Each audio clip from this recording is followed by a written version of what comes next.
1857નું ત્રીજું કારણ વાહન અને દેશાવ્યાત ભારતની અંદર રેલવે, તાર, ટપાલ, જમીન, જળ વ્યવહારના માર્ગો લશ્કરી, આર્થિક તથા રાજકીય કારણોસર વિકસાવવામાં આવ્યા હતા.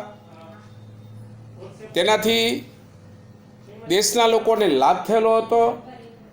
સાધનોનો ઝડપી વિકાસ થતાં દેશનો માનવી એકબીજા પ્રદેશોની નજીક આવવા લાગ્યો. કારીગર તથા વેપારી વર્ગ છે એ ધંધા અર્થે આ વાહન વ્યવહારને કારણે એકબીજા પ્રદેશોની અંદર જવા લાગ્યા અને તેમની વચ્ચે વિચારોની આપ-લે થવા લાગી. એકબીજાના સંપર્કમાં આવતા જ્ઞાતિ, કોમ અને પ્રદેશના ભેદભાવો છે ઓછા થવા લાગ્યા અને લોકોની અંદર રાષ્ટ્રીય ભાવના જાગૃત થઈ. આપણા રાષ્ટ્રીય નેતાઓ પણ અંગ્રેજો વિરુદ્ધ કામ કરવા લાગ્યા. પ્રજા તમામ વર્ગના ફેલાવી શક્યા અને પ્રાદેશિક કક્ષાને બદલે હવે રાષ્ટ્રીય કક્ષાની નેતાગીરી ઊભી થઈ.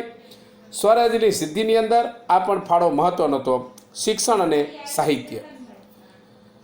ભારતીય રાષ્ટ્રવાદના ઉદયમાં અંગ્રેજી કેળવણીએ મહત્વનો ફાળો આપ્યો છે. અંગ્રેજી કેળવણીને કારણે પશ્ચિમી વિચારના દ્વાર ખુલી ગયા અને વિશ્વ ઘણું બધું સાહિત્ય અંગ્રેજીમાં હતું. આપણા દેશના લોકો અંગ્રેજી ભાષા બરાબર શીખવી નહોતા શકતા કે માહિતીગાર ન હતા અને આ અંગ્રેજી ચાલુ થતાં હવે ભારતના લોકો પણ અંગ્રેજી શીખવા લાગ્યા. અમેરિકન સ્વાતંત્ર્ય સંગ્રામમાંથી લોકશાહી તથા ફ્રાન્સની ક્રાંતિમાંથી સ્વતંત્રતા, સમાનતા અને બંધુત્વની ભાવનાની આપણે પ્રેરણા પડી. એને કારણે ભારતના લોકોની અંદર આત્મશ્રદ્ધા જાગૃત થઈ અને સૌ ભારતના ઉજ્જવળ ભાવિની કલ્પના કરવા લાગ્યા.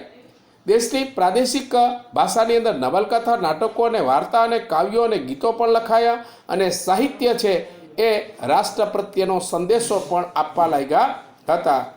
હવે વર્તમાનપત્રો તમે જોઈ શકો છો, એટલે કે છાપાઓ.